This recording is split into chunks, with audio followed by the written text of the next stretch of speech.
I'm not gonna give you a time limit, you feel like, and we sent him a bunch of questions. We sent him a bunch of questions that we thought would benefit everyone.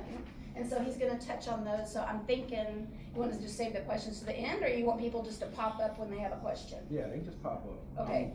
You know I'm very interactive. Well, I separate from CRS, so I need to pop in sometimes, you know, CRS can't remember stuff. So, you know, I'm like, I have to say it right now or I'm gonna forget what I was gonna say. So, but, you know, obviously, we will respect your time and don't wanna take up too much of it, but, I think that's it, so thanks for coming, we're excited to have you. So you guys don't mind if y'all been to a pop-up, y'all know I sit on a counter, I sit on the stairs. So y'all cool with me sitting on the stage? Okay, cool. How about I center myself? Perfect. They almost sound like Barack. How y'all doing? Great.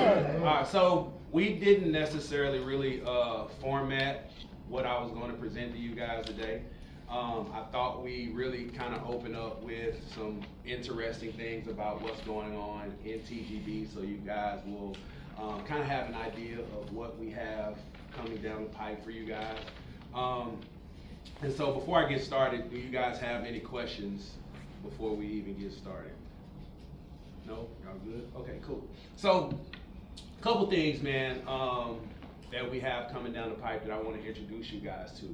What we have discovered with all of the students that are coming through the mentorship is there are a select few who do not get the opportunity to start a project before they graduate, right? For a number of reasons. It could be fear, it could be the lack of finances, they've not really just locked into the support system, they haven't connected with, other students in the community to be able to gain that confidence. And so one of my thoughts was, how do we create an environment so that everybody has the opportunity to be successful, right? Regardless of what level you're on, how much you took in from the mentorship, right? We want to make sure that at the end of the day, if you decided to pay your money, then outside of receiving the education, you should also have the opportunity to actually start building a house.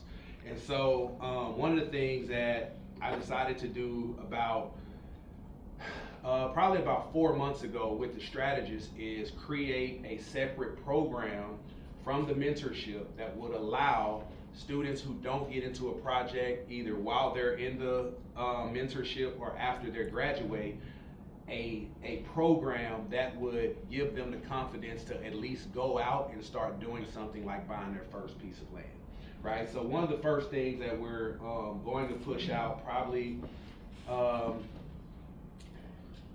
October, September, end of September, October.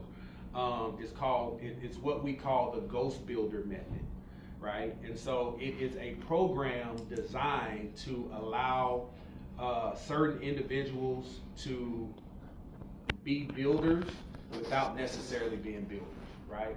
It gives them a certain set of skills and a certain set of processes that would at least allow them to get to the point of purchasing their first lot, right? Whether that's through, I don't know if you guys know, but we're about to be a bank here in about 60 days, right?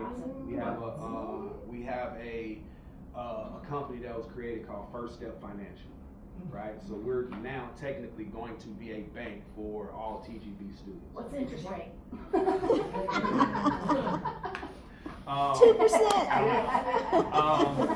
Right, and so what that means is this, whereas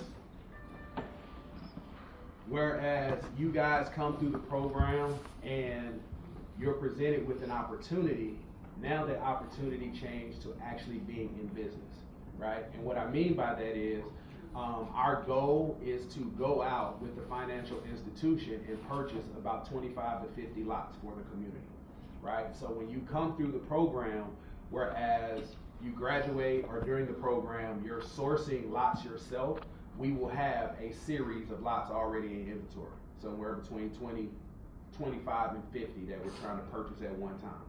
right? And so what that means is utilizing the Ghost Builder method for you guys.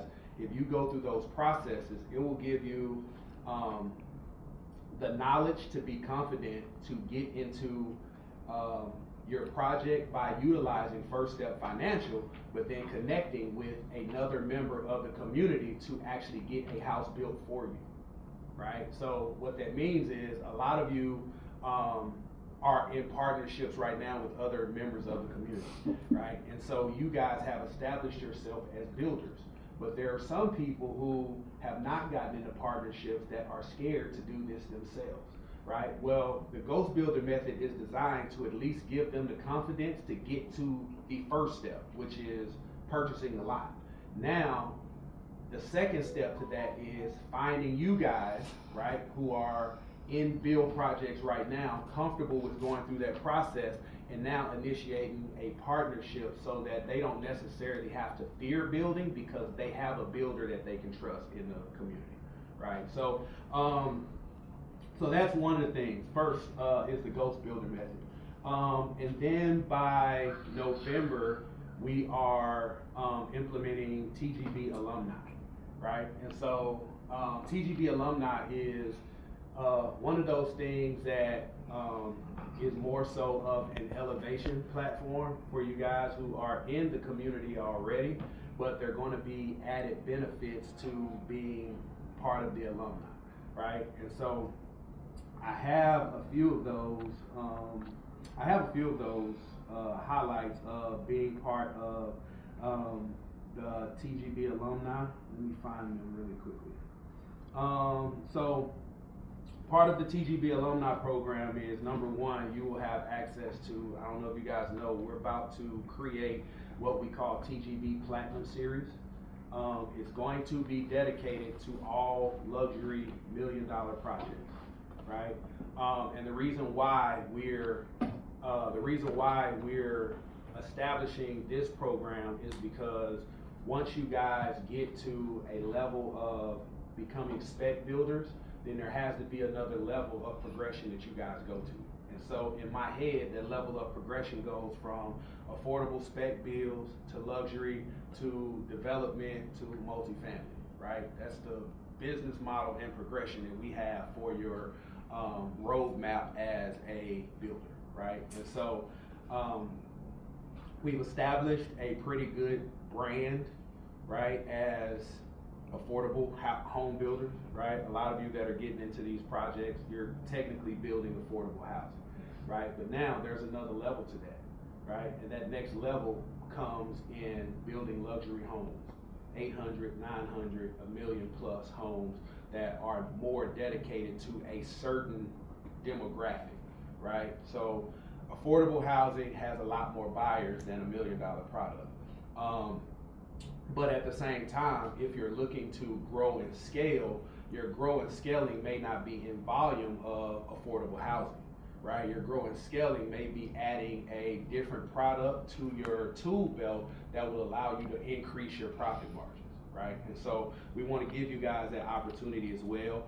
Although the process of building is the same, there are a few more intricate details in building a custom home than there is building affordable housing. And we want to make sure that we're walking you guys through that process as well, so that if you decide to do that, you guys understand fully how that works and how to be able to maneuver through that with specific clients. I have a question. Yes.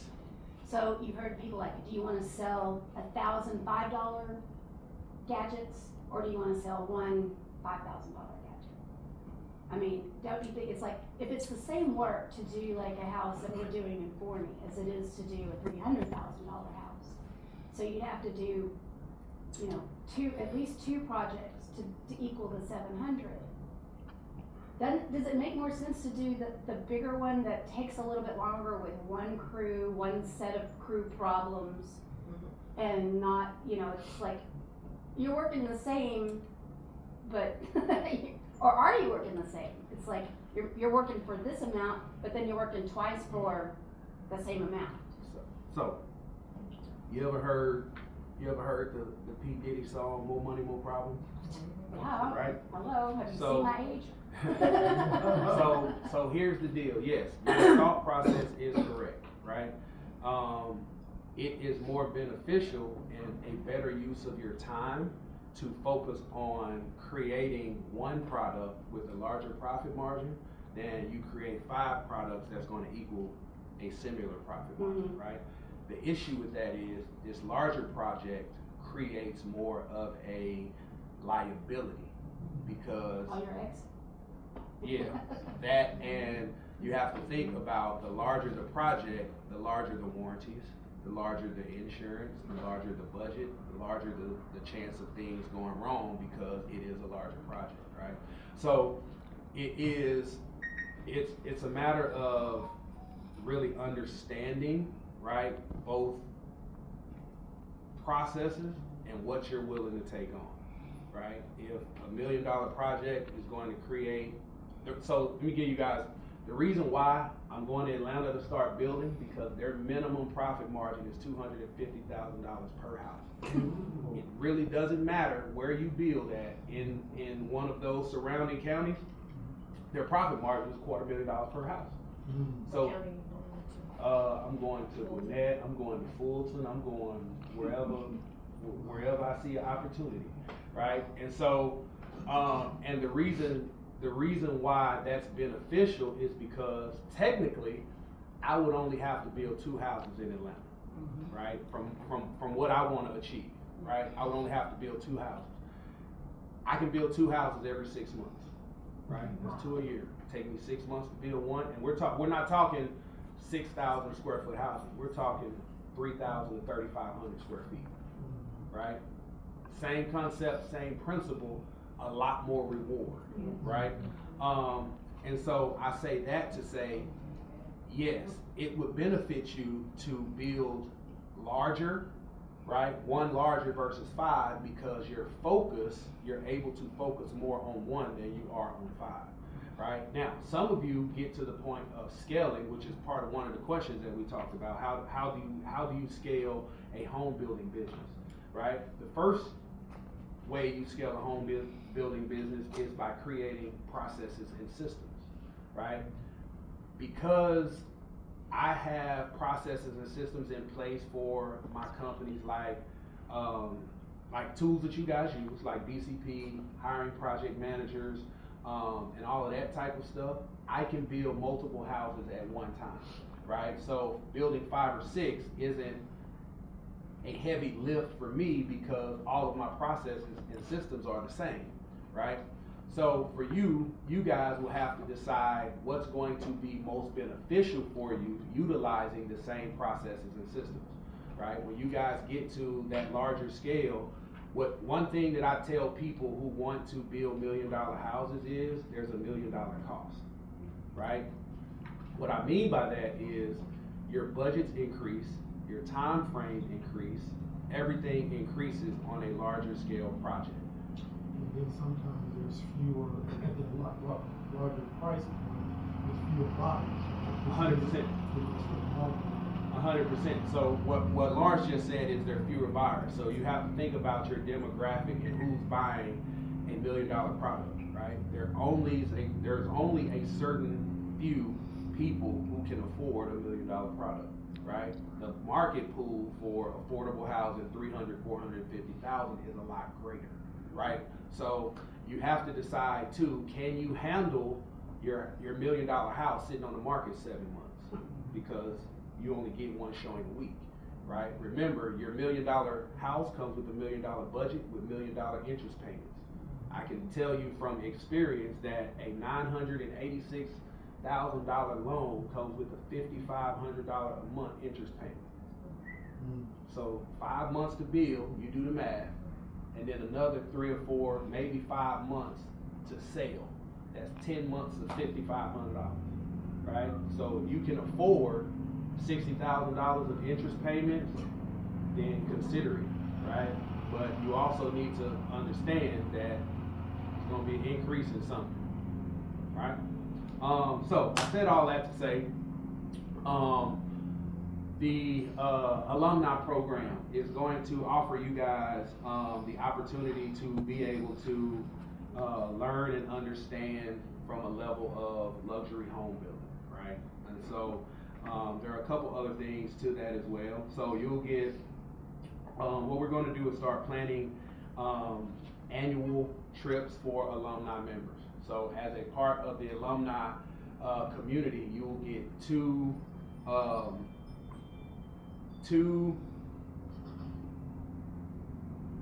trips per year.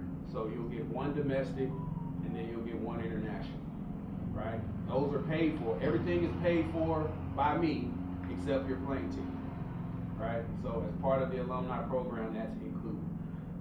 Those are going to be, how many of y'all been on a Carnival cruise before? Everybody, right? So they have this thing on Carnival where they have the opportunity for corporate companies to come on, and then they do kind of like training series and stuff like that, and then you kind of get credit. So it'll be something similar to that where we'll go for pleasure because I'm going to kick it, right? But it's going to be an opportunity for you guys to also be able to get some exclusive training. So I have recently joined a group called the Standard, right? It's an all-male group for, it's an all-male group for high-achieving males, right?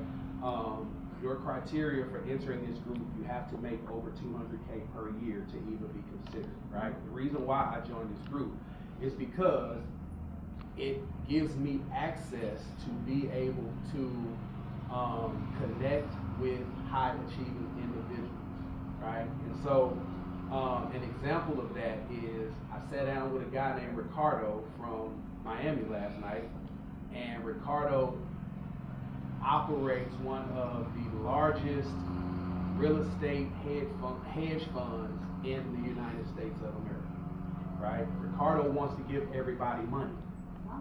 What that means is, right, there is at some point the opportunity for Ricardo to be a part of you guys' success.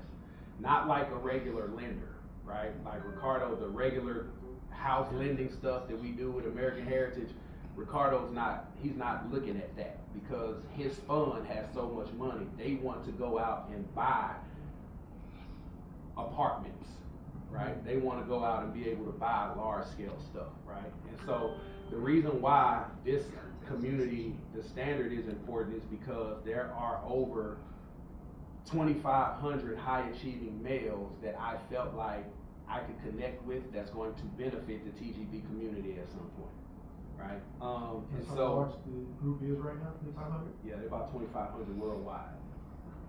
And so, and these are, I mean, these are guys that do, like, they do everything, right? They race car drivers, like professional race car drivers, they do everything. And so I said that because on you guys' retreats, being a part of the alumni, my goal was to have some of these experts in different fields to be able to train you guys on things other than house building, right?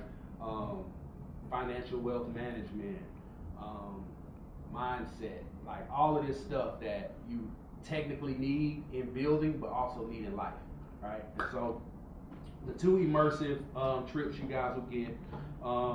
Any questions on that so far before I keep going? Where are we going? I don't know yet. I've been trying to go to Jamaica for like 6 months. The Standard? It's called the Standard. Yeah, it's called the Standard. Montego Bay? You said we just gotta pay for our airfare? Yeah, that's it. Yeah, I'm gonna pay. Well, Well. so the trips are included in you being a part of the alumni, right? I'm sorry, but is there a qualifier for being part of the alumni? I can't remember. Like I'm looking at the slides right now, but I can't remember. I have to go through the whole thing. But I mean, you being part of TGB already qualifies you, but I don't know if there is some stuff like you have to have built a house or something like that. I don't think so, but I gotta go through all the slides. I just got this yesterday. CRS, he's got a little bit of CRS. Yeah, I just got this yesterday. Right. So then there's also this thing called monthly expert labs, right? So we're going to develop a series of mastermind style they're like mastermind style trainings for you guys, right? That are gonna be exclusive to what you guys specifically want to do in your building career, right? And so, that's gonna be included in there. We're going to establish a priority partnership, right? So another reason I joined the Standard is because a lot of these high achieving guys are also looking for avenues to be able to invest money and create other opportunities, right? And a lot of them have companies in other industries that are really great. And one of the things I learned last night talking to the guys is there are supposed to be 5 diversified incomes that you're supposed to have. I only knew of 2 because that's all I do, stocks and real estate, right? And so these group of guys are willing to allow partnerships, right? For you to come into their industry if that's what you want to do and kind of train you guys to create a diversified income portfolio, right? Give you an opportunity to do different things outside of just being builders, right? So I thought that was really cool.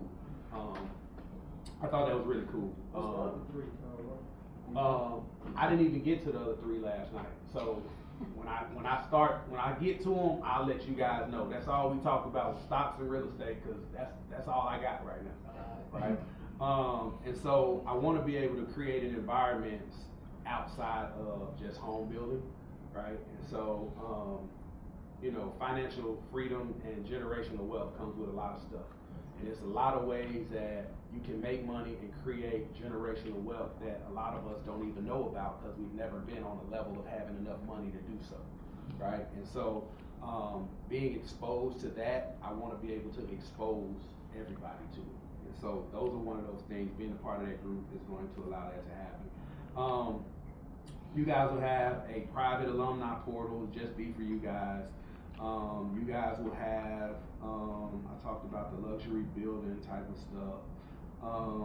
So some of the things that you guys will also be learning in that: cash flow management,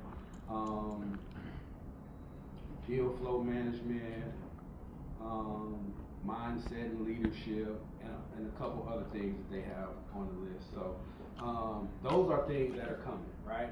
Let me tell you what I'm most excited about. Let's hear it. January 26th, we're launching TGB Virtual, right? TGB Virtual is a fully immersive virtual mentorship program. What that means is when you sign up, well, not you guys because you're already in it, but other people from around the country can sign up for TGB Virtual. They will be sent a set of Oculus goggles, right? Included in those goggles is a preloaded 16-week mentorship program, fully 100% virtual, right? Which means when they're watching the mentorship program, they're seeing exactly what you're seeing being in the class live without having to be there, right? The reason why I'm excited about it is, number one, nobody else in America is doing it. Number 2, and it allows TGB to be able to grow without having to be present in a 16-week mentorship across the country, right? Which means now, for those of you who have potential opportunities out of state, right? You guys are able to allow people in those areas that you can't be in to be a part of the class that may be potential project managers for you, to be investors for you, to be business partners for you, without them having to come and take the class to know what they need to do to be able to help you guys build in other areas, right? So those are the top 3 things that we have coming up. I'm kind of excited, so I hope you guys. That's really exciting. So, all right, so I didn't have any questions on those? What you got, Jane? When you're talking about luxury houses, the houses we're building, the rule of thumb is the lot costs about 20%. What's the rule of thumb on luxury houses? It's gonna Is be it the the same. same? It's gonna be the same. You wanna spend 20%. So If I'm building $1 million house, then I can spend up to 200,000. So it's gonna be the same across the board, right? I mean, again, it's still based on your risk tolerance, right, and your risk threshold, right? If you're the only one making money, you might be able to spend a little bit more, right? Understanding what your budget is gonna be for that house, understanding market dynamics and things like that, you might be able to spend 23, 24, 25% right, versus that 20. There's a lot in the Castellina area, and I know, I saw a for sale sign for a while, they took it down because they didn't get their price. Facts. I mean, you'll have people who will base a lot value based on houses that are sold, which isn't necessarily conducive to them selling a lot, right? But if the math works and you're okay with your risk threshold, then you can take that risk, right? We're still at 20%. So that's what we're buying, 20%. All right, what else I got? Y'all ready for y'all questions? Yeah, I'm ready. Are you asking the questions, or am I just going off of the questions that you said? You can pick and choose. Oh, all right, cool. Let me pull up the questions then. All right. What did you send them to? You sent them to my what's it called, email, right? Did you? I will say, have you noticed any, have you been affected very much by the tariffs or any kind of labor issues with ICE? No, to be honest. I think Miguel had said some of his guys got sent back and then they're already back, so. I don't really know how they work out. I don't know who moving people back and forth. I know nothing about it. I just know the people that I needed, they've been there doing their thing. So that's all I know. I don't care how they got back. I don't care. As far as the tariffs is concerned, it hasn't really affected us so much because our costs for materials are not so much impacted by the tariffs. It's the manufacturers and the distributors that get impacted the most because they're buying in volume more than we are, right? So we may see a small increase in things like lumber and steel and all of that stuff, but if tariffs are affecting anything, then it's affecting them, but it hasn't been impactful enough that it's affecting us, right? And at the end of the day, it's really not gonna matter anyway, right? Because either you're going to continue to build or you're not, right? So tell you what happened. When COVID happened, I was building 8 houses. They shut everything down, my guy still went to work, right? Because either I'm going to continue to build or I'm not. If I don't, what happens to those houses? I think 5 of those houses were client houses. I couldn't tell them that, hey, COVID, ain't nothing I can do. Couldn't do that, right? 3 of them were houses that I was paying interest payments on. So what options do I have? I'm going to continue to build or I'm not. If I don't, I risk the chance of that being my last project, right? So at the end of the day, this is just my personal opinion, right? I'll take this with a grain of salt. This is my personal opinion. From a level of politics, right? Politics only affects you on a local level when it comes to what we do as entrepreneurs.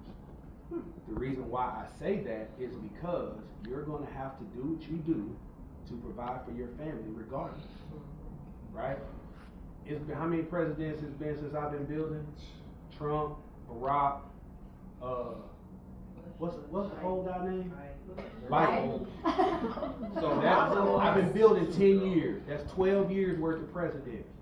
I've had to still get up every day, make sure my houses were built, make sure they were sold, make sure that the businesses that I'm currently in are still able to make money. And you've never felt any kind of difference between any of them, as At different all. as they were? At all, right? Good to know. So that's just my perspective. You as entrepreneurs are going to have to do what you have to do as entrepreneurs to survive.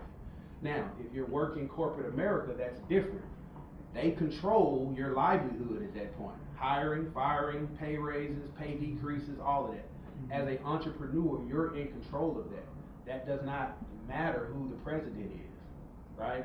It only matters on the local level when they dictate things in your county or your city or whatever that affect you as a entrepreneur. That's just my take on it. So, no, I haven't been affected by any change of government, any tariffs, any politics, or none of that, because I don't think about it enough to say, hey, they ain't gonna charge me too much. I'm not going to work today. I wish I would. So with respect to tariffs, have you seen any increase, significant increase? Not significant. In materials?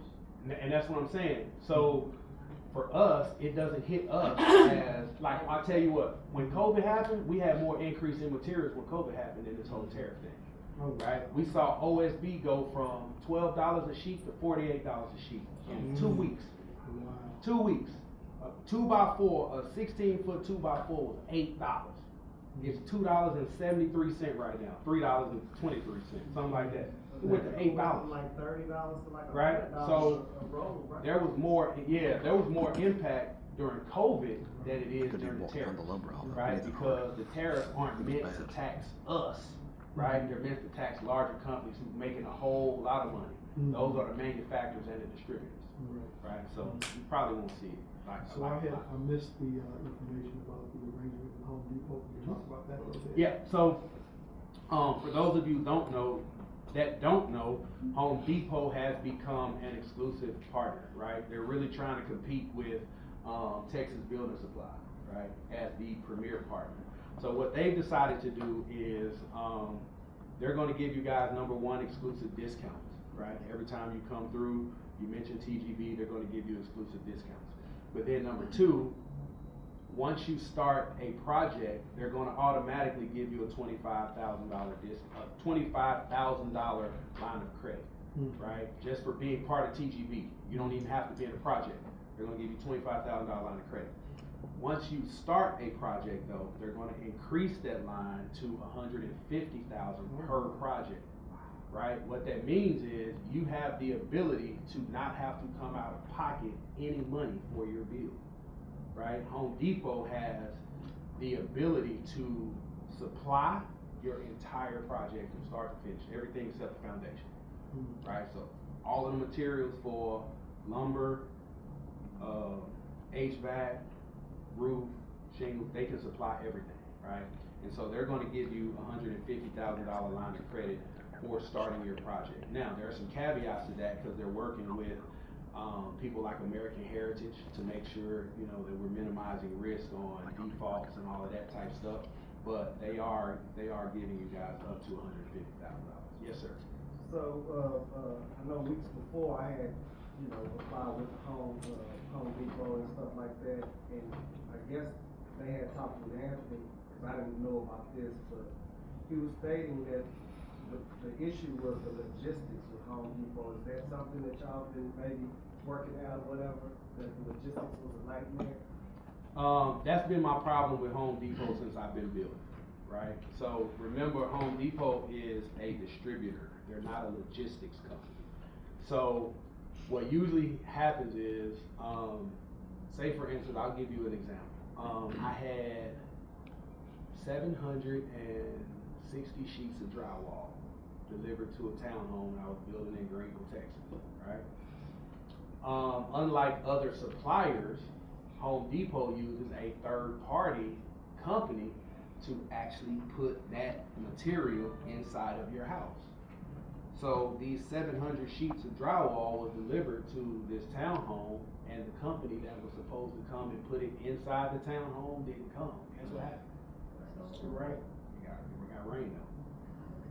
Right? Now, it didn't damage all of the drywall, but what it did damage was significant enough that Home Depot had to come get it and pick it up. How long did it take for them to come get it? 2 weeks. Oh no. So that was 2 weeks that I didn't do anything. I couldn't even get a refund on the drywall because they had to process it back into what they call their MDF before they could credit it to give me a new order, right? So logistically, I don't like Home Depot, right? There are other suppliers and distributors that do a better job logistically, like being able to get your material where it needs to be, consideration of safety, consideration of where they need to drop it, all of that type stuff, right, that are a lot better than Home Depot. Like Texas Building Supply, right? I can call Randy and say, hey, tell your driver do not put any of that lumber in the front, right? 'Cause it's By gonna the way, he Randy- was here. Randy was here and he left. He's going on vacation. Yeah, he sponsored our breakfast, Yeah. so thanks, Randy. So let me ask you then, I guess, I mean, Home Depot doing the whole thing is great, but if we have logistical issues, like are y'all working with them on that or? We are. We're trying to figure out, and it's really tough to do because it's not under Home Depot's control, right? And so Home Depot being as large of an operation as they are, hiring a third party is more so the third party's responsibility, which Home Depot can't control, and they're not gonna fire a third party, right? Because of TGB, logistics issues, right? So we have to now consider what's going to make us a better builder, right? Do we pay a little bit more for convenience, or do we possibly lose time and more money on the lack of logistics, right? So remember again, when you guys came through the program, your build style is what you have to determine for yourself, right? What type of builder do you want to be? There are a lot of things that I have to do on a daily basis. So I don't have time to be on the phone with Home Depot talking about, hey bro, I need somebody to come pick up this drywall, right? I don't have time to be chasing rabbits, right? And so for me, I will pay a little more to make sure my drywall is in the house on the day of delivery, right? Or I make sure that I can call Randy on the phone and say, hey bro, I need you to send a truck back because they put all my OSB on the curb, right? I'll pay a little bit more for that, right? Because now when I hang up with Randy, I'm trusting that he's gonna get done and I can go on and do something else. That's, you know what I mean, a better use of my time, right? Does it have to go through them with the logistics? I mean, we had somebody in one of our classes that owns a trucking company. Yeah, that's Tony. Talking about Tony No, I think, who was in or our, Pasquale? no, it was one in our, under Gilbert's. Oh, I don't know. I think can't that's remember his Pasquale. name. No, it's What, somebody, it was Pasquale? one of the students Yeah. So But we have a in student Maybach. named Pasquale. in Maybach. Yeah, Yeah, we have a student named Pasquale. Oh. He owns a trucking company. Well, and then I think we have another one. I mean, is that, Oh. can another be a You can. DGB line of business? Yeah, so all of, like, for instance, all of our dirt gets delivered by that Pasquale. Gotcha, Because okay. he owns a truck company. So if you guys, Would that help with the logistics problem with Home Depot if they like Sort of, you contracted can our pick up your person own for the stuff. third party? yeah, if you can pick up your own stuff, then yeah, it could. But you gotta remember too, some stuff can only be delivered by certain style trucks, Mm-hmm. like 30-foot flatbeds, right? If they don't have the capability to pick up lumber on a 30-foot flatbed, then you're in the same position. Right. So you had a question, Taylor, about your logistics? Well, I was just gonna I know you comment. got your. I've got a 20-year background in distribution, and so I have a real specific familiarity with Home Depot. And I've got jobs being dropped this morning from Home Depot being Associated Trust. And I think it's a simple decision, and it's not kind of like a right or wrong decision, it's just what decision you wanna make. Right. Home Depot is the low-cost provider. We know that, they're offering big discounts. They're also, they're very attractive because it is all under one package, right? So like what I keep telling Gene is if you can do everything you say, that's gonna be a miracle, that's amazing. I would love for that to be the case. But you're kinda asking, the difference is like, would you rather have, I'm just thinking of this example, like a dedicated knife, like a fixed blade knife, or do you want a multi-tool? Well, it depends what you're doing. A multi-tool is pretty convenient because you put it in your pocket, you got the tweezers, you got all this other stuff. But sometimes you need a bigger knife. The multi-tool doesn't do what you need it to do. And so Home Depot is that multi-tool and they're that low-cost provider. So I think based on your budget and your personal finances and your project timeline, sometimes they might be the better choice. And then like in his life cycle, his career, he's got more money than he has time. I've got more time than I have money. So right now where I'm at, Home Depot's quote was several $1,000s cheaper. So I'm willing to take the risk right now in my life cycle of career to deal with their extra problems because I want to save that kind of money. I talked to an experienced builder from the TGB program yesterday, and she was giving 2 days ago, she was giving me some examples of windows. And she said, hey, I saved a lot of money on the windows from Home Depot But when they broke on site from my basin, they weren't as easy to get replaced as if I did it with ABC Supply. But they were so cheap that they could break 2 or 3 times before, I got to the same cost as ABC Supply. So it just kind of depends on those factors. I will tell you this morning, head to head, Associated Trust made 1 delivery, all the material, done. Didn't call me, because we worked all out yesterday. I've had 6 phone calls with Home Depot this morning and 3 deliveries, and it's not all there. And so, it's not necessarily good or bad, they're just different. The Home Depot's bid was thousands of dollars cheaper, so I can't expect to have the quality of Associated Trust and, and the price of Home Depot. So here's the thing, Taylor is 100% correct, right? There's 3 factors in this: time, quality, cost. You're never gonna get all 3 at one time. So pick 1 or 2 that you want, right? And you have to live with that, right? Time, quality, cost. If you want it on time, cool, but it's gonna cost you, right? If you want quality, it's gonna cost you, and it might cost you some time, right? All of that plays a factor in how you become a builder, right? A lot of this is trial and error. What I would say, just like Taylor. Taylor has 3 projects, right? He has Home Depot delivering 1, Associated Trust delivering 1, Texas Building Supply delivering 1, right? He's going to get an understanding of who's going to be better for him as a builder, right? That's now going to become his building style. If he likes how Texas Building Supply delivers, that might be where he leans toward. If he likes the 6 calls at Home Depot and he's cool with that on 12 houses, he might, hey, now we tripling those calls, right? He might be cool with that. So it's all going to be based on trial and error and experience. Is Associated Trust and Texas Building Supply, are they like the same? They're both lumber companies. They're all competing. Yeah. And they all work for each other and Yeah, know so- each other. So everybody, so here's the thing with Randy. Randy's been in this game for almost 20 years. Randy's probably taught every salesman for every other lumber company that you will come in contact with, right? So the guy, who you talking to at Associated, Austin Ryan. or Ryan? They're going back and forth. So Austin is a guy that I used to work with at, like, when I was ordering from Associated. Randy traded him. That's Randy's friend, right? Randy's old school, Austin's new school. So Right. They have different They have different ways about doing it even. So Randy knows probably every lumber salesman in the DFW area, right? So yeah, it's just gonna be trial and error. Last thing I'll say about Home Depot. So Home Depot can never be Texas Building Supply because of the way they go to market. So Home Depot sources out of their distribution center and out of their retail stores. So Home Depot initially got into the world through retail, and now they're trying to go wholesale. So that's different than a wholesaler sticking with wholesale. So Associated and Texas Building Supply, their entire business model is around selling to professionals. And then they'll probably sell to the retailers, the DIY people, the weekend, but their predominant business model is wholesalers like us, or builder professionals.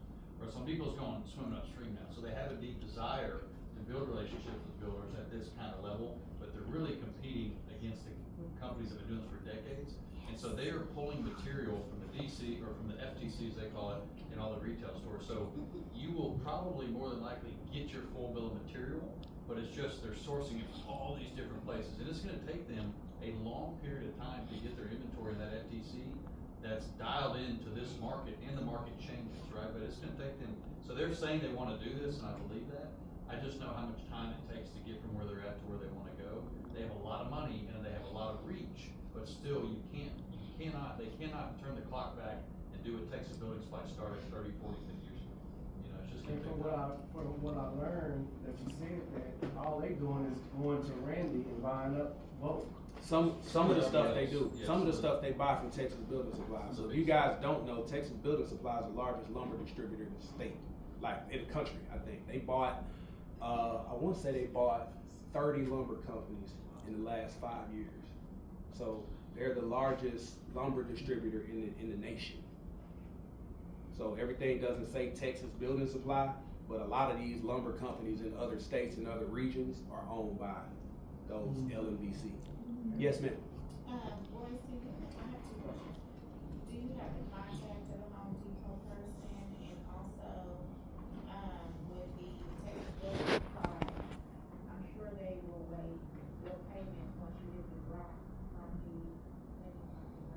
Yeah, so, to answer your question, yes, number one, I do have Gene's number. Taylor, can you give her Yeah. Gene's number? And then to answer your second question, when you engage Texas Building Supply and you talk to Randy, what they should be doing is sending you an application for a line of credit, right? That line of credit is going to be a net 30 account credit, which means from the time they drop the first load of lumber, you have 30 days to pay, right? It should not ever, ever, ever, I don't care what size house you build, and take your framer 30 days to frame that house, right? Which means, once they drop it and your time starts for repayment, you should have that house framed and should have submitted a draw request to get that money back to pay that lumber cost. Okay, and would you recommend the best practice for the whole thing? Because this is actually the number I had, I haven't been able to speak with her. No, you called her or you text her? I called Oh. and left voicemails. I'll call her. Okay, thank you. I thought there was a lady that was supposed to be having our account. Yeah, it's Claire, Yeah, somebody. that's Claire, but it has to go through Gene first. Gene is your local rep. Okay. So Claire's doing the larger stuff, but Gene is your local rep. So Gene ought to be answering all of your stuff. So if she's not, then that's something I need to know. That's for Home Depot. Aren't we a beta test for this program for Home Depot? Yeah, Atlanta and Dallas? yeah, yeah. So just know it's Work gonna be out some, the kinks. it's gonna be some kinks in it, right? It's not something that they are normally doing, but like Taylor said, like, this is, what they're trying to do is pivot. So what Home Depot recognizes, like Taylor mentioned, they started off as a retailer, like Walmart. So they were open to the public, people come in, I get one piece of wood, I get two pieces of wood, right? Now what they're seeing is they have such an influx in builders needing more stuff. Now, do we tell them no, we can't supply it, or do we create a system so we can supply it, so we can compete with Texas Building Supply and Associated, right? Because those are the ones that a lot of the big box builder, larger builders are going to. D.R. Horton is not going to Home Depot to get lumber for 100 houses. They're going to Texas Building Supply. They're going to Associated Trust. They're going to all these other lumber companies because they can get more, right? Then, like Taylor said, Home Depot has to get stuff from different areas based on availability.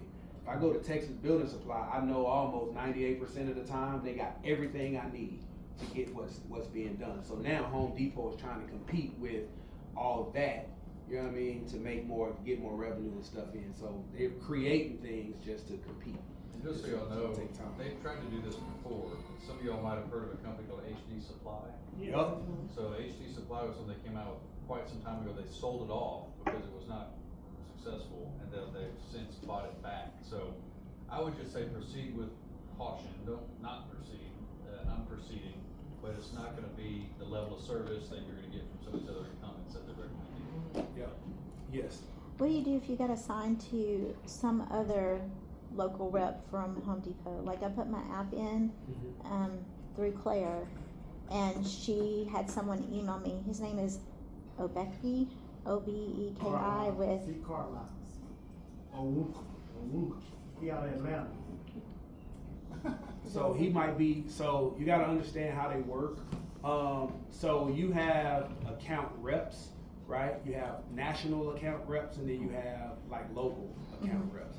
Gene is a local account rep. So Gene is gonna be limited to a certain level of things that she could do. They may have assigned you to the other guy because from my understanding, they're trying to create this for us from a national level. So Gene couldn't approve any of this, by the way, right? The people that approve it are from Home Depot's headquarters. So they're processing it through them, and then it's trickling down to local, right? Got So it. they may Okay. assign you because they're closer to where Claire is to understand what exactly needs to happen for us to be, to get this stuff rolling. So that's probably why. What up? I've also been advised by Jean that if you have multiple projects working with her, then you'll have her. But if you don't, you'll probably have another rep. And that may be true. That may be true. I'm not using Home Depot, so I couldn't eat Texas. So. Wow. But Randy is also working to get us a loan credit as well. So, yeah, they've already approved it. So what we're working on now with Randy and Texas Building Supply is the requirements that you guys will need to get that line of credit, right? So what we understand is where we started off with the initial $15,000 line of credit, that's not enough to do nothing, right? $15,000, it's not gonna cut it, right? So we need to at least get you guys $40,000 to $50,000 lines of credit. But there is a greater risk with greater money that they're putting out. So what we're doing now is establishing the guidelines that will minimize the risk of Texas Building Supply giving you guys that $40,000 to $50,000 line of credit. Part of that is in association with you guys getting a loan from Everett. Once you're approved for the loan, that is a trigger for Texas Building Supply to say, hey, we're going to now initiate this because they have a $350,000 loan with the lender. The lender's going to get their money back. So when the lender is distributing funds, whereas they can give you the money and you don't pay Home Depot, now we're setting up a mechanism to where, Texas Building Supply, where when it's time to distribute those funds on your draw, instead of them giving the money to you, they're giving what's owed to Texas Building Supply. Now Texas Building Supply knows 100% that they're gonna get their money back. So once you're approved for the loan, it's almost a guarantee that they're gonna give you a line of credit because now we have this in place that they're gonna get their money back. So And Everett, he's with American Heritage. Now, boys, I think this is a trend that I'm hearing in class, and maybe you can have a conversation with me, privately, but I think some people are under the impression that when we go to American Heritage or any lenders that you all recommend, our credit score is going to be an issue. But what I remember in speaking with you and Anthony is that going through and graduating, you're guaranteeing the loan. So can you can you explain the nuance there? Because is it still, we need to be thinking about that credit score in addition to you being a guarantee of the loan? Or is it just your guarantee of the loan because of your reputation, the amount of revenue you all carry, and so that's not necessarily an issue? Yeah, so. That's a hard question. Yes and no. So here's where the credit thing comes in at, right? Credit plays a partial part in the approval of that, right? Okay. American Heritage technically requires a 620, Oh, right? that's it? A 620. Here's the deal. Can't go to American Heritage with a 430. They're not giving loans at 430, right? But it's a case by case thing, right? So we have the ability, if somebody has a 600, to say, hey, what do they need to do to get this loan approved outside of us signing a builder's guarantee, right? American Heritage might come back and say, hey, they need to show $15,000 of reserves. Okay, cool. Now that 620 doesn't matter, right? And we're still able to get it. So maybe there is a miscommunication in how we're relaying that whole 100% guaranteed. It is guaranteed, but there are some requirements, right? There are some prerequisites that have to be in effect, right, for that to take place. And so I'm glad you brought that up, so we can kind of change the verbiage so people kind of understand that, hey, there are going to be some things that you have to have. You can't come and have a 430 and we're going to give you a $400,000 loan, right? Because from talking to them, they're looking at the obvious. If you got 430 credit score, you don't pay your damn bills. So they ain't trying to give you $400,000 because they looking at your 400 credit score knowing you don't pay your bills, right? And so those are things that when we talk about minimizing risk, if we can alleviate the thought of them even thinking they're not going to get their money back, now it becomes a full-on 100% guarantee, Gotcha. All you do is sign up, and we know we're gonna get you a loan, we're gonna get you a line of credit, so on and so forth, right? So that's what we're still kind of working on some stuff. So they'll provide the loan and line of credit potentially? Who? So American Heritage? So American Heritage is gonna provide the loan for you Okay. guys. Your suppliers are who's providing the line of credit. But what we're trying to do with American Heritage being a featured lender, we're trying to align them so that they understand each other's processes. So when American Heritage approves you for a loan, now the lenders like Texas Building Supply, Associated Trust, they know that they're going to get paid because American Heritage can pay them directly, Gotcha. right? For that part of your bill versus sending you the money and then you spending the money on a purse. Not saying you, but I'm just saying, right? I know you probably. I know you. I don't get caught up. You don't. I like investing. Okay, then, all right. So that's what we're working on now. So at some point, we'll have that worked out. Like we just had one of those final conversations the other day, and I think we're a lot closer than where we were last week. Okay, great. Do you have a system in place for those who do have the 400 score? They can get in line when they first come through the program and start working on their credit immediately because they don't need that credit. So Or not. part of that Ghost Builder method is for people with deficiencies in credit, right? What it's going to allow them to do, it's not going to necessarily allow them to build their credit. We do have resources for that. We just don't have them in the community. So we Have them to call me. So let me tell you why initially we wanted to provide you guys with all the resources possible for everything, right? Then we started to do that, and what happened is those who felt like that resource wasn't successful for them, it became a liability for TGB.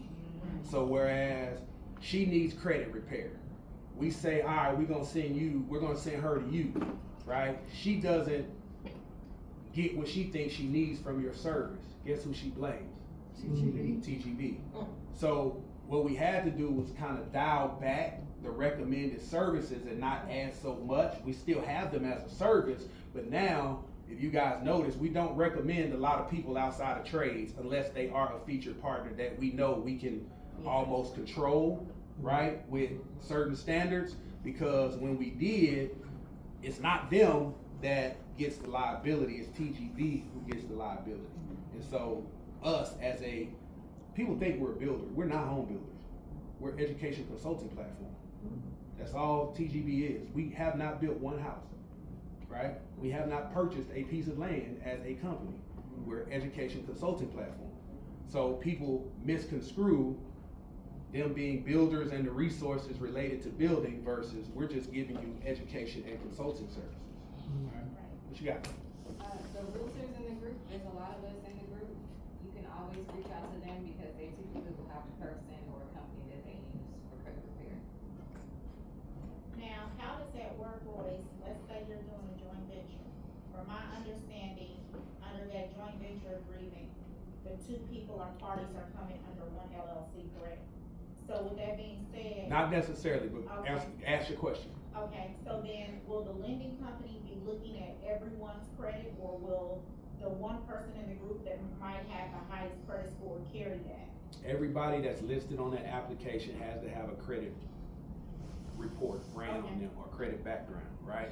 So there's two ways you can do that. The reason why I said it's not necessarily because you don't necessarily have to come into one LLC to be a partner, right? Okay. There are JV agreements that will allow your entity as a whole to just partner with another entity as a whole under a certain project, right? And you create a joint venture agreement that outlines your percentage of your partnership, their percentage of their partnership, and what you guys' intent is under that JV agreement. And you still get credit for the bill? And you still get credit for the bill because you guys are both going to be vested you're going to be vested partners on that actual HUD statement or that land, that deed, right? So when you sell it, both of you will get credit as builders, even though you guys have not established a LLC together. Yes. So I wanna give a testimony to American Heritage. We use them, and it was a great process, and we did do a joint venture to the ladies. It's 3 of y'all, right? It's 3 of us, and we do get the credit. However, for our bill project, we did have to do one name, Trinity Bill Code. And I will say, if you're married on if you're married on your operating agreement, you just have to show, for instance, American Heritage, that you're 80/20. Nothing to the husband or the wife. It's not diminishing that. We just had to show that, so that's just a rule of thumb. But it was very easy breezy for American Heritage. Huh? You have to show your spouse's investment, Yeah. percentage into the LLC. Okay, just on your paperwork. Just like that. You have a hard out. You can still get this. Not in the operating, I'm cool with that. In the operating. Yeah, the operating. In the operating agreement? Yeah. That's not a one time deal, the operating agreement is permanent. Well, you can always change. You can it. change You can update it, you can change But we only So have. we don't go to down a do rabbit that hole, you wanna look at those questions, see if you wanna touch on them, cause it's, 10 to 12. Cause we'll sit here all day with you. Today's Friday, I'm supposed to be teaching class, but I canceled it, so I don't have anything to do with it. I'm fine. This is beautiful, this is a lot. Now, can I ask another question? You can ask as many questions you want to. I'm sorry. No, you Brad. fine. Go ahead, guys, so fast. We probably wanna I need you to keep it real with me, boys, so. Oh, for sure. Let's say, what you always do, that's why I'm asking. Let's say, I find a lot, it's a package deal lot, the person has 10 lots. He says, I'm selling these as a package deal. I got 5 investors. Some have You a have lot 5 investors? Yes. Okay. Some have a lot of money to contribute, some have a little. But a couple of investors said, since I'm contributing most of the money, I wanna own 4 of the lots, and I'm gonna take the profits, most of the profits from the sale of those lots, instead of a pooled investment, and we split it equally. Can't To split be it. equitable, and maybe do an interest on the, how much you put in. I need you to walk me through that, because I don't feel that's a fair deal. So here's, alright. So what I wouldn't do with investors is take anything that's going to be less than what I need, Correct. right? Meaning, people who give you $25,000, those are the worst headaches, right? They gonna hound you for that $25,000, right?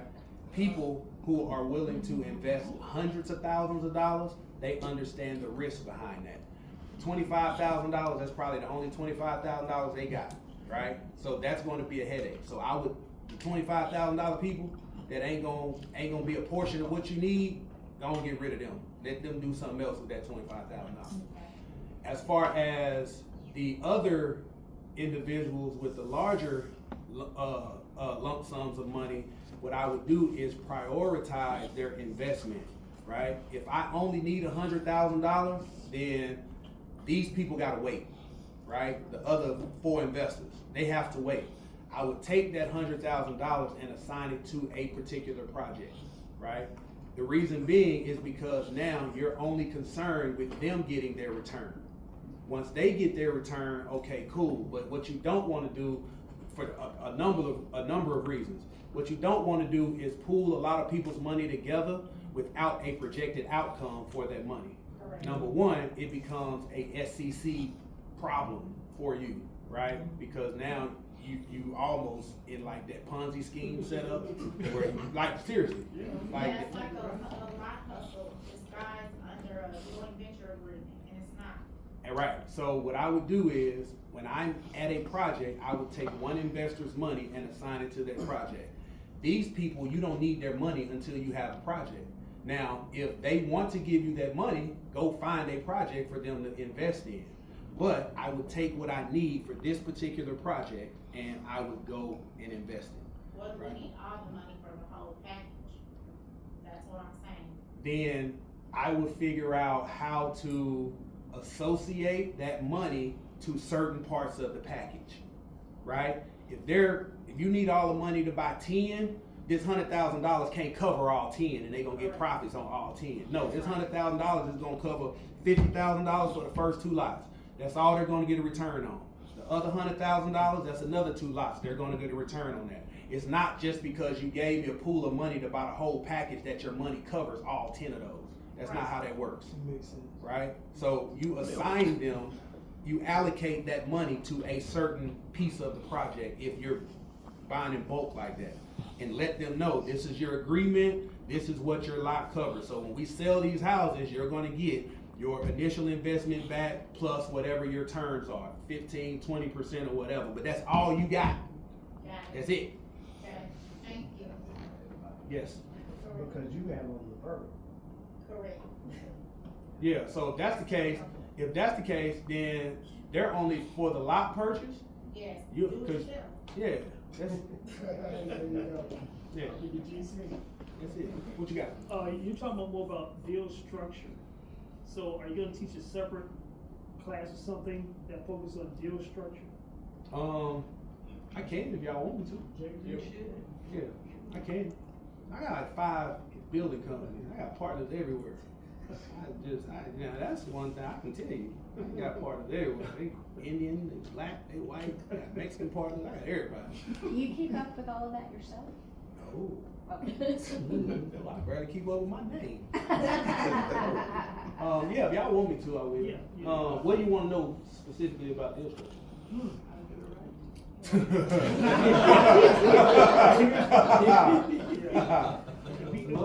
Well, because sometimes, everybody has different backgrounds. A lot of us, we've never been exposed to that level, because that's the level. A lot of us come from jobs, and maybe in entrepreneurship, we've never had to really do that. So if you could maybe start with the basics, say, guys, this is where the big boys play deal structure, because that's where you're able to. That's where you say, well, we got these doctors over here. They know a lot about being doctors. They have no idea how to structure deals. That's where you're going to play. I know how to structure deal, put everything together, and sometimes by putting the deal together, you're able to get a piece of the pie because you know how to put the deal. In other words, you're the hub, they're the spokes. Right. Yeah, I can put something together like that. It really, deal structure is more so based on how creative can you get without increasing your risk, right? A lot of success that I've had in business, to be honest, had nothing to do with deal structure, right? It more so came down to who I knew, right? It's the who, like, I tell people this all the time. The reason why TGB is what TGB is not because of the how we did it, it's the who did it. Half of this stuff is a vision that I gave Anthony. Like, I love bro to death, right? Because it was, hey bro, this is what I want to do, 1, 2, 3, 4, 5, right? I didn't necessarily know how to do it, but he was the who knew how to do it. And because of that, a lot of stuff that I had a vision for has been able to be implemented. So deal structure ain't necessarily you having to know how to do it, right? It's who do you know who can do it, right? And now you create, like the guy I was talking about, Ricardo. I have no idea what his entire system or whatever entails. I just know I have over 400 students who want to scale their businesses. Who do I need to call? I need to call Ricardo. He mans $1 billion hedge fund. Like, what can we do to make that happen? I have no clue. But by the end of it, I'm gonna know because he's gonna tell me, and then we're gonna put it together, right? So a lot of that is. Say again. In the process of getting that information. Yeah, I just met Ricardo last night. Oh. So I'm in the process of getting it. It's gonna take me some time, but I got it. I got it. Yep, I got it. So yeah, my success in business, almost everyone has come from the who, not the how, right? Who has helped me start all my businesses? Brooke. Every one of them. She's so right? wicked smart. Every one of them. So find the who And they will explain to you business structure without you having to figure out how. But I can help you in your initial setup, but I'll be honest, I don't know everything about deal structure. So, what else I got? So- Look at your question. Oh, shoot, I got, I'm gonna shoot. What's up? On Home Depot, I had the impression that they could match most prices. I've only gotten 2 quotes, lumber and windows. For windows, Highline is giving me a better quote. And I went back to Home Depot and showed them Highlines and they said they couldn't match it. Who'd you talk to at Home Depot? So I'm working with the guy in the store, Wade, and That's why. he's aware of TGB pricing and all that. So, okay, I'm gonna That's go. why he don't have the power to. Okay. Yeah. I'm sorry? They don't have the power to price match in the store locally. Okay, he gave me a discount. He did give me a good discount, but Highline just Yeah, gave me a so better. Wade doesn't have the power to price match. That's a Gene or higher Okay. person. They can't price match in the store. All they can do in the store is send it through the bid room to give you the most discounts they can. So Royce is right, can I intervene? Yeah, The for sure. guy that we were working with, Carlisle, see Carlisle? Yes. We had a conversation and he's in Atlanta in the regional office. And he said that he has the power to do that versus the local, Okay. stores. He said the local stores, all they can do is bid, That's it. but he has the power to. Yeah, he doesn't. Because He, I asked him, is it TGB pricing? He said yes. So I guess the yeah, two he quotes gave that I you got. TGB discount because that's all he could give you. There's always different levels. Yeah, you have. He gave me a price match before, but I can tell that he went to someone else to get that, to come to tell me how he do. Yeah, all that comes from. So I'll That's so above. I'll just work That's with above them. Carlisle then. Yeah, that's above them. Okay. Gene can get you a price match. Anybody above Gene can get you a price match. Store reps. But honestly, Jean is even just a conduit to the right people. She is. She's not. Yeah, the she's right not the person. But she knows the right people. So Okay. she's a great Gene is just conduit. gonna call somebody. Yeah. All right. But So that's your is it point of Jean or contact. Claire? I work with Gene. They have multiple people. Gene seems to be the one that's focusing the Dallas market for TGB. I'd try to find your way to Gene if you can. Okay. Yeah. All right. I I'll get think that. Claire is the big guy. Yeah, Claire is the. But sometimes you can go too big, Yeah. and then if you kinda gotta work the system a little bit and wait until they accept you at that level, because you can have the right contact person, but if that person's too busy who doesn't know you, they're not gonna deal with you. Okay. So Carlisle, Six. see Carlisle. Yeah, okay, all right. The point is, don't give up. That's the Okay. point. Because a lot of people Don't just give stop. up. You gotta be Right, like so- water, you gotta go around obstacles. Okay. So how do we get started with Home Depot? We have to fill out an application, or should we Yeah, talk so- to the contact person first and then put the application in? Yeah, if you talk to Gene, she'll send you the application. Okay. And that'll be your point of contact. Okay. We need Gene's information. Here, I'll give you Gene's number out loud right now. And another thing, I got the Pro Trade credit account, I got mine denied, so I talked to. Why? Anthony Your credit, you about got a it. 430? 430. You got a 430 credit score? Hey, I just told you about this 430 now. I got it denied, so I talked to Anthony and he was like, it's because I'm doing it through the store, but, so anyway, he told me you need to Okay, work with. alright, we'll talk to Claire, Gene. We'll so- talk to Gene. Alright, everybody, here's Gene's number. Is that a he or she? It's a she. Jean Dowling. Dowling. You know, you got some people that's over 50, so they move when they type. Oh, okay. Gene. Jean Dowling. Dowling. ING. 2 L's? Jean, Jean. 1 L. Her number is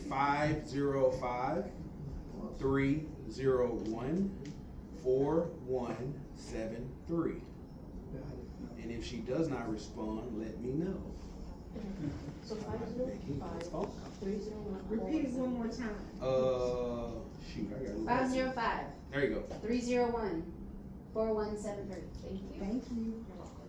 And we want to be respectful of you guys' time. Royce has said he doesn't have the hard out, but I don't want to take advantage of that. But, if you guys need to leave, we understand because it's Friday. You might need a happy hour. Good.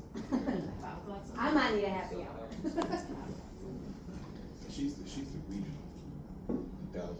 Yeah, she's the that one.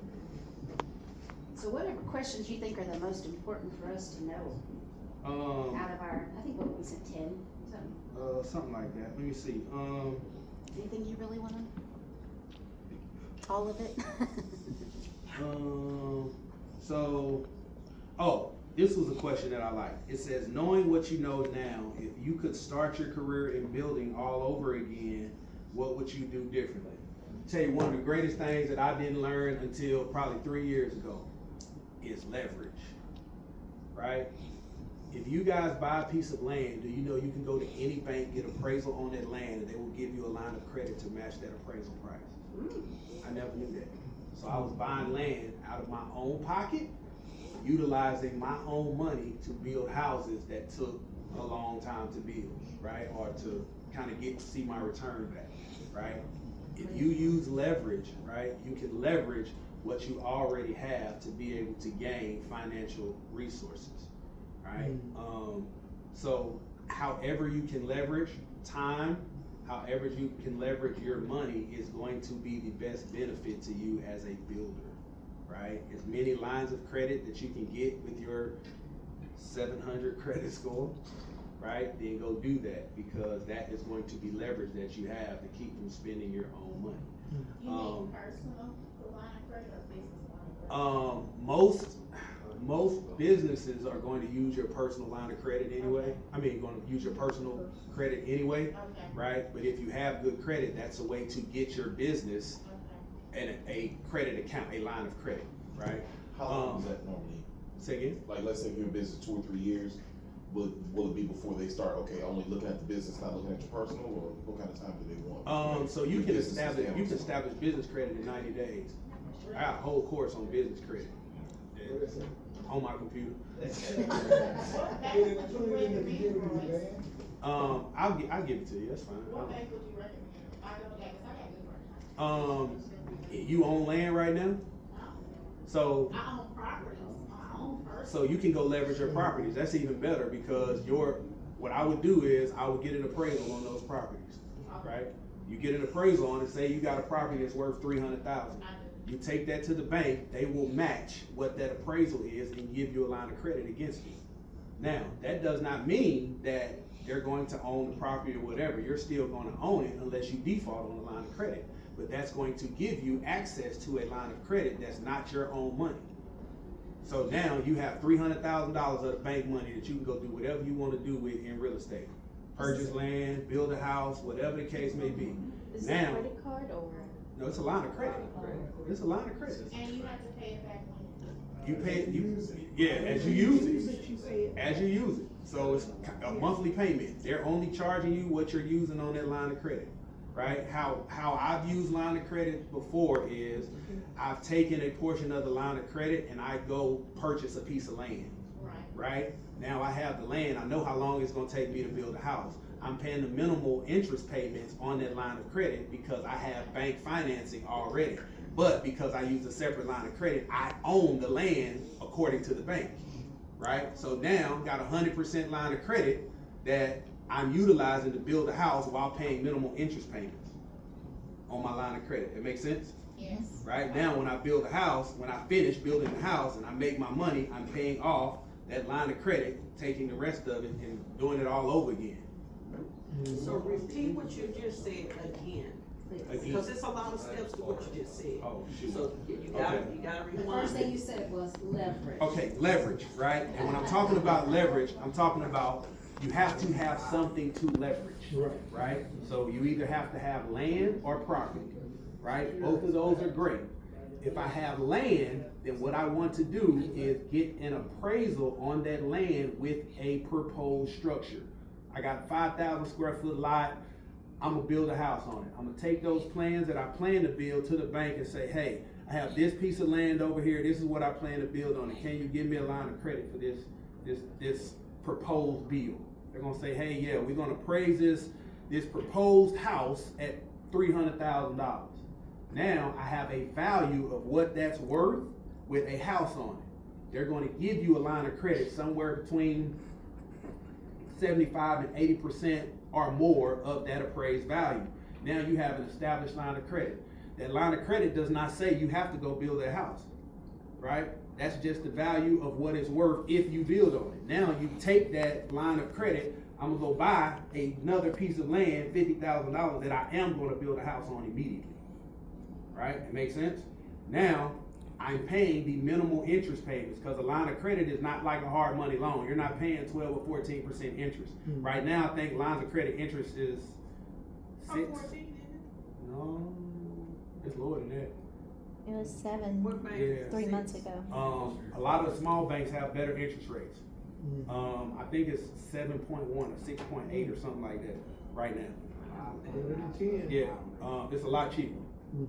Like Prime plus 1 or something like that. It's prime plus the whatever. So he knows because he do taxes all day long. So Prime plus 1 or 2 or whatever, right? So it's a lot lower. So now you're paying interest payments on that, which is usually a few $100s a month. But you bought a piece of land that you plan on building on immediately. Once you build a house, you pay off your line of credit. After 6 to 9 months, you can ask for an increase on your line of credit, and they will give it to you based on your performance of paying off the line of credit.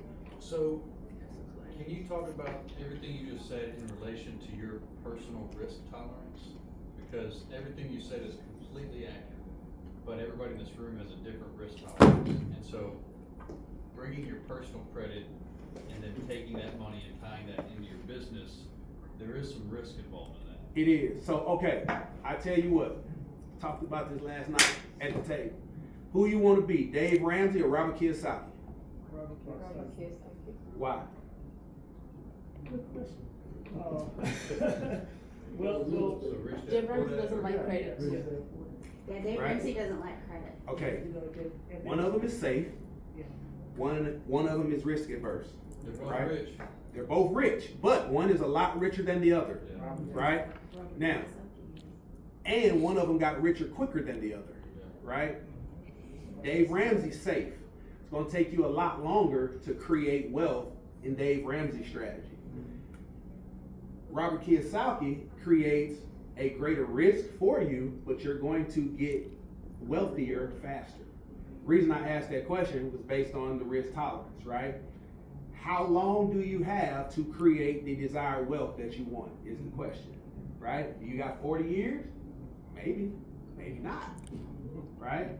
Talking to the guys at the table yesterday, to take $1 million at the age of 40 to create lifelong wealth will take me another 25 to 30 years.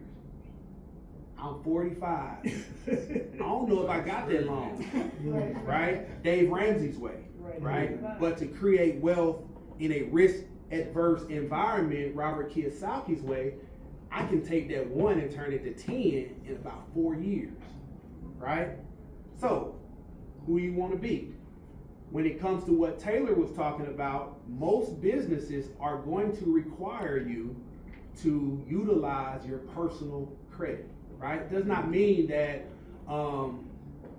it's technically going to affect your personal credit, because what they do is they run your business against your personal credit just to see if you're worthy of giving credit to.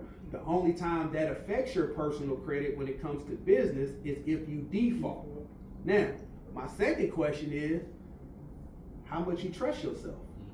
That's a good question. How much do you trust yourself? The scared ones that are more risk conscious. Why you pointing at me? No, I'm saying based on. No, bro, no, not like that. Just based on what you were saying, the risk analysis, right? Most of the scared people don't trust themselves to do the right thing, right? I'm risking everything I got. You know why? Because I know I pay my damn bills on time. I don't care what. I don't care how much money I got on the loan, right? If I got to sign up, I give you a prime example. The restaurant that I'm opening, the deposit was $117,000, right?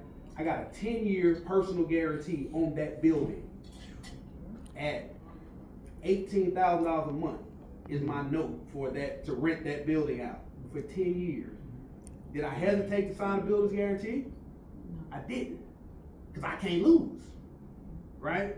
If the restaurant that we're opening does not succeed as that restaurant, guess what? I'm gonna go figure something else out to put in there. It might be a flower shop next.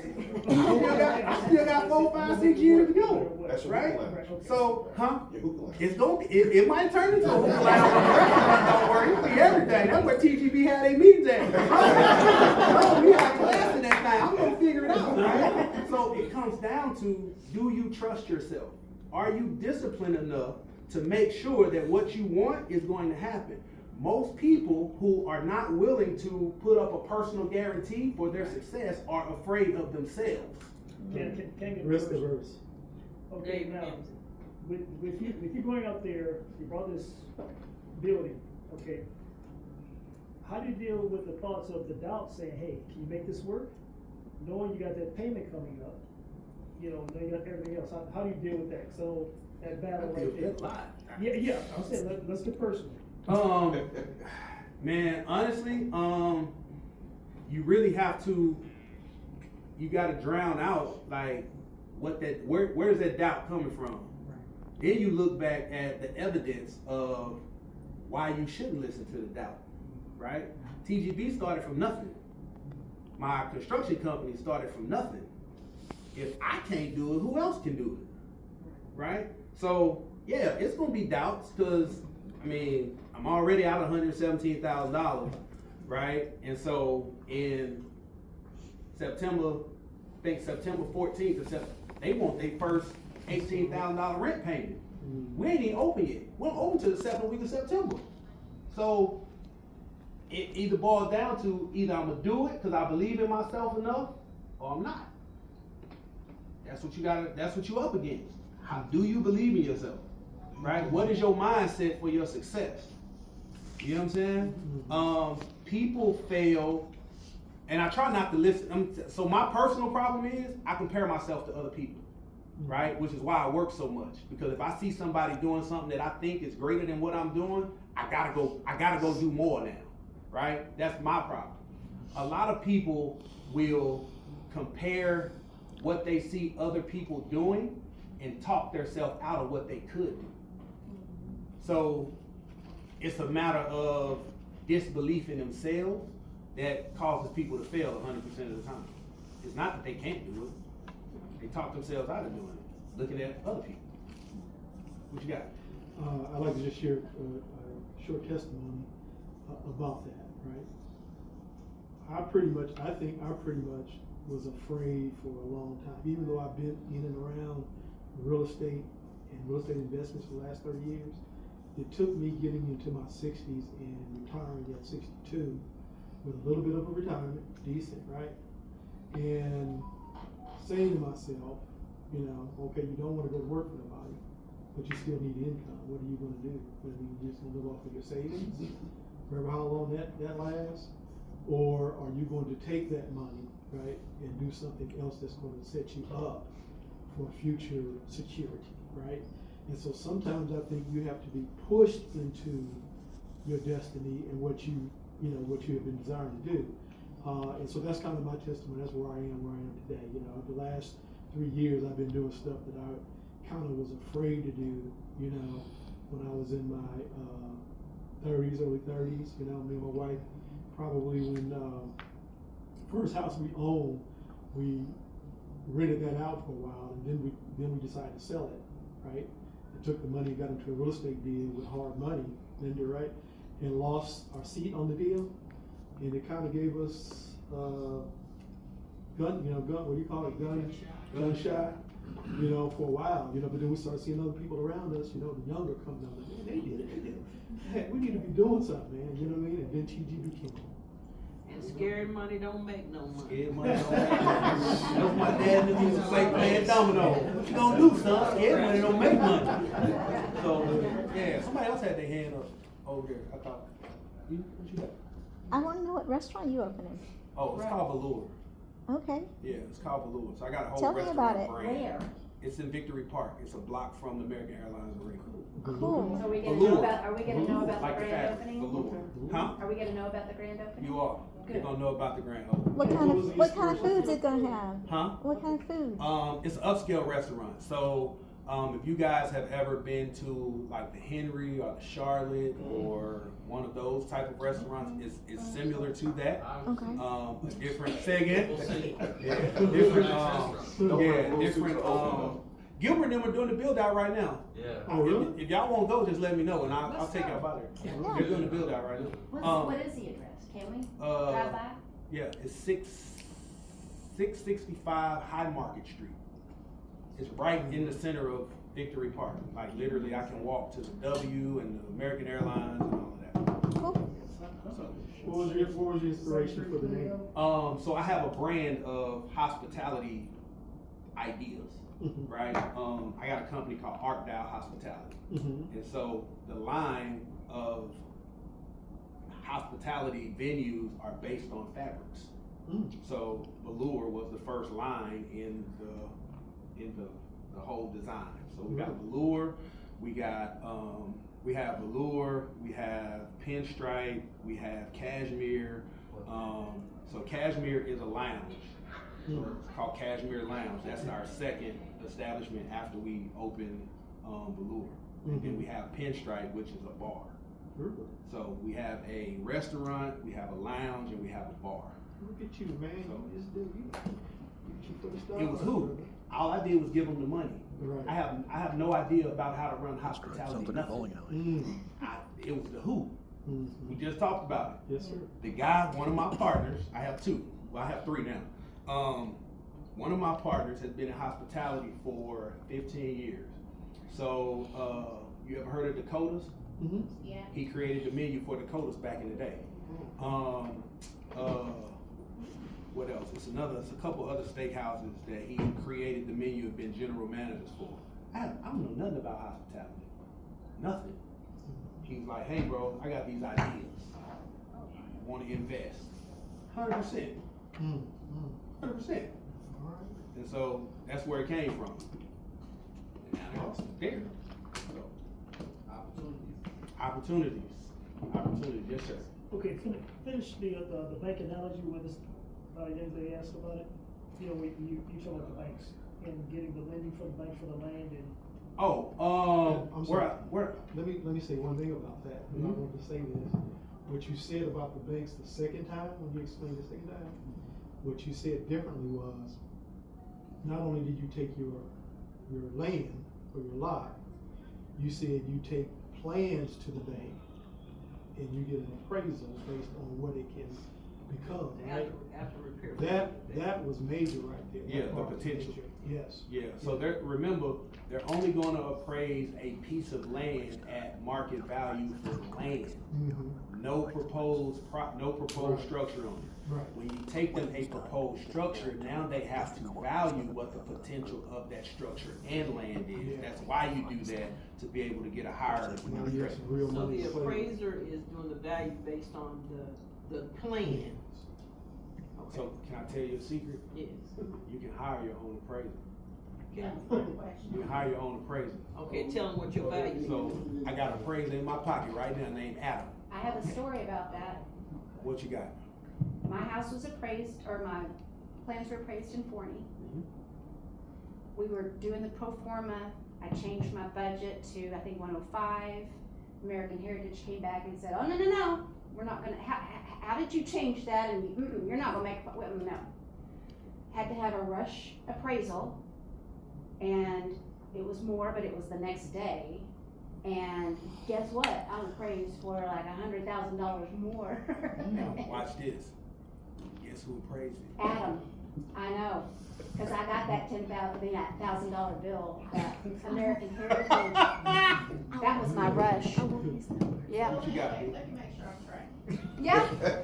You're saying you purchase the lot, you get the CCI people to build, create a plan.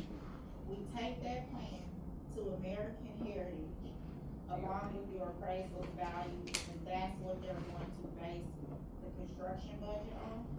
And your budget that you. Not necessarily that 20% based on the land that we purchased. I just did a duplex. So I got a duplex that we bought to build in Fort Worth. There are no other duplexes around this lot that I bought this duplex lot on. I called Adam and said, hey, I need to get $660 per side on this duplex. He created the appraisal. The appraisal said exactly what I needed it to do. I sent that to the bank. That's what they gave me the loan. So you said bank, it was a traditional bank? Yeah. Oh, traditional bank? Well, it's a hard money lender. It wasn't American Heritage, but it was another one of my hard money lenders. Okay. So like when you go to American Heritage with, you know, what we're doing in Devonshire, they set up the appraisal. You're saying that you can say, no, I want to use my own independent appraisal, or you have to do it From prior now on. to? Yeah. From So now on. what's different with Devonshire is, guess where they got Adam from?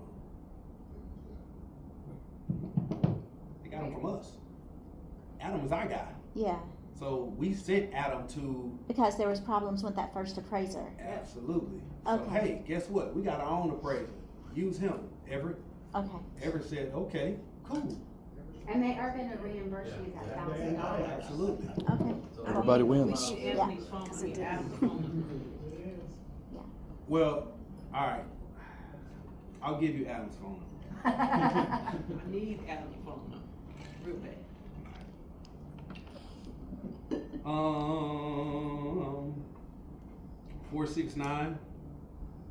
469-943-5822.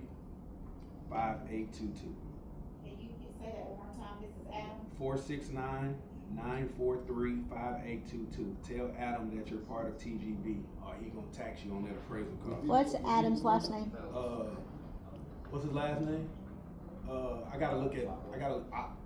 I just got him here as Adam. I have an appraisal. I first name everybody. I can send you the appraisal. That don't matter. I'll just put him in. First time. What you need? The phone number? You need the number again? Yeah. 469-943-5822. You got the loud mouth over here. My lovely assistant, Miss Vanna White. Thank you, ma'am. So Yes, Russ, ma'am. I have a question. So since you're talking about leverage, so I don't have any lots in DFW as of yet, but in Mississippi, I have 16 acres. So, in the country. Just like. So can I utilize those to get appraised, to leverage, to get a lot of credit to buy something here? Can I ask you one question? Yes. Is it a bank in Mississippi? Absolutely. You got 16 acres. You don't need to have a house. Just take the 16 acres and get it appraised. Right. You got 16 acres. The house only is beneficial for something small that I can't get a large line of credit on. You got 16 acres. 16 acres, I'm finna two run it up. houses, well, 2 houses and one need to be demolished. You don't need get it appraised. Okay. Can she use her own appraiser, or does it have to be bank's appraiser? Adam ain't gonna go to Mississippi. Yeah. He ain't gonna go to Mississippi. Yeah, I don't know. I don't know if Adam does out of Texas. No, but I mean, like, can she request to have her own appraiser, or does the She bank? can. You find an appraiser in Mississippi, you can utilize your own appraiser. It doesn't matter. Like, as long as you have a licensed appraiser that does it, you take that into the bank. Hey, I got 16 acres over here. Can you give me some money against this appraisal? And it needs to be in my LLC's name. Or how does it need to be? I mean, what, the appraisal? No, the lots. It would benefit you. Okay. Yeah, because they're gonna give you the line of credit in whoever's name it is. So, it would benefit you, yes. Cause my dad it's in my parents' names now, but he keep asking me what I'm gonna do with it. I'm like, sir, I don't own nothing. I can't. And that's simple. Just have him transfer the deed over into an entity. Yeah. And then there you go. Zero cost. Just get an attorney, pay him $500 to transfer the deed over into an entity. And now it's in an entity. Save time. What up? Alright, it's 10:25, I'm gonna call it at 12:45, so whatever you wanna cover in that, 20 minutes. Whatever y'all wanna know. Royce, we will keep y'all, you here all day. So I know it was American Heritage you did before, but do you take those to local banks? Let's say we in East Texas or something. Do you take that to a local bank? Small banks are better, right? I would never go to a Bank of America, Wells Fargo, or Chase for none of this, right? A local bank is better. The reason why is because there's usually one or two people that make all the decisions, right? So if you go in that bank, you're talking to the president of the bank, right? Versus going into Chase and I gotta talk to the bank rep and gotta send it to corporate and they gotta let the lawyers look at it and no. So smaller banks are better. I got an acre and I want like a quadruplex, so I get with Pasquale, get the plans done and then tell Adam, man, this is what I need. And then take all of that to. He gonna ask you two things. He gonna say what you want the value to be or what you want your rent value to be. Okay. Two things. He gonna ask you one of those two. And you say, I'm trying to hit this number. He gonna tell you if that number's a little outrageous for you to hit, but he'll tell you for sure. But he'll try to get to that number if he can get to it. That was my question, because if there are old